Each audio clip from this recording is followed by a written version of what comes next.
Senator Cruz. Mr. Delaney, this hearing's not going well for you. And there's a reason for it. Because as much as you may be concerned that it's not going well for you, it's gone far worse for Chessie Prout. The focus of this discussion began when a 15-year-old freshman was sexually assaulted by a senior as part of a campus custom known as Senior Salute, a game where upperclassmen competed to have sex with younger students. In 2015, the culprit was acquitted of felony rape, but found guilty of misdemeanor sexual assault and endangering the welfare of a child. You have repeatedly said you were just an advocate. You were just representing the school, where the school was St. Paul's, one of the most prestigious boarding schools in America. And yet, in your representation of St. Paul's, it was St. Paul's that was the victim. You portrayed the school that a sitting U.S. Senator, indeed a member of this committee, attended. Former Secretary of State John Kerry attended. Former FBI Director Robert Mueller attended. A member of the Kennedy family and 3 Vanderbilts have attended. And in your view, that school was the victim, not the 15-year-old girl who was sexually assaulted.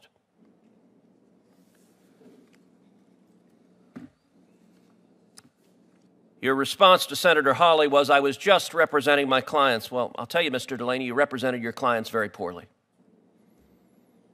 Because as a lawyer, if your client is a school and they've decided their strategy is to out the girl that was sexually assaulted while in their care and custody, that school is doing a crappy job, and the lawyer who goes in and says, sir, yes, sir, happy to do it, is doing a lousy job representing his client. Now, just a moment ago, you answered questions from Senator Cornyn. I actually wrote down a couple of things. Earlier in the day, you acknowledged very kindly that the Prout family, I'm quoting you, the Prout family had a strong interest in anonymity. And then just a moment ago, you answered Senator Cornyn, I wrote it down again, the school did not file a motion to remove anonymity. Mr. Delaney, that testimony is false. I want to read from the motion you filed that is right here.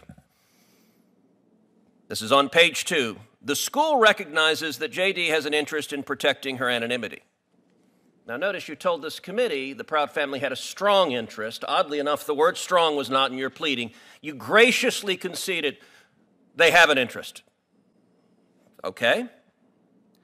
However, in balancing that interest against the prejudice to the school and the public interest in disclosure, the following common sense measures should be taken to mitigate the prejudice to the school, the victim, elite private boarding school. The school shall be entitled to identify plaintiffs and JD during discovery. Plaintiffs and JD should not be allowed to proceed under pseudonyms at the trial of the matter. You asked the court, strip her anonymity. And you just told Senator Cornyn, I didn't ask the court to strip her anonymity. Why did you give a false answer to Senator Cornyn? Senator Cruz, thank you for the question. I did not in any way intend to provide any misleading answers. The section of the brief that you're referencing involves the use of a pseudonym at trial as opposed to at pretrial phases of the case.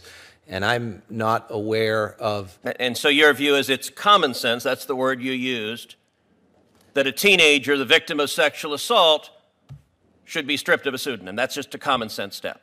No, I'm saying that First Circuit precedent treats the use of fictitious names before a jury at a trial quite differently than it does at pretrial phases.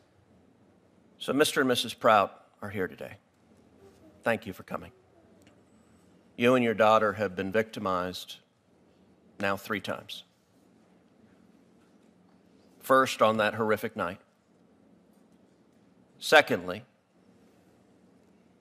when Mr. Delaney, representing the school, went into court and tried to strip your daughter's anonymity, tried to out her against her wishes. And third, when the Biden administration chose to reward him by nominating him to the Court of Appeals. I would encourage everyone to read the letter that Chessie Proud has filed. And Mr. Delaney, there is a reason why virtually every Democrat has skipped this hearing. They're embarrassed about this nomination. I want to read one paragraph from this letter and ask you a final question. From Chessie Proud. If Michael Delaney is confirmed, if an attorney who has brazenly intimidated a minor victim of sexual assault is given the distinct privilege to serve as a judge for the United States Court of Appeals, you are telling victims and survivors that you not only approve of victim intimidation tactics, you reward their enactors with one of the highest legal appointments in the state of Massachusetts.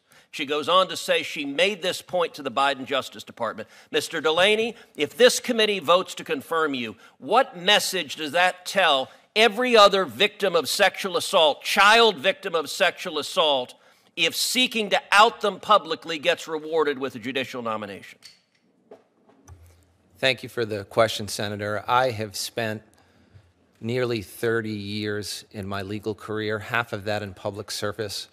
I have tried through my work as Attorney General and as a frontline prosecutor to represent the interests of victims in all that I did. I would ask this committee to consider the totality of my record over nearly 30 years as it reviews my qualifications. Thank you, Mr.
notifications on the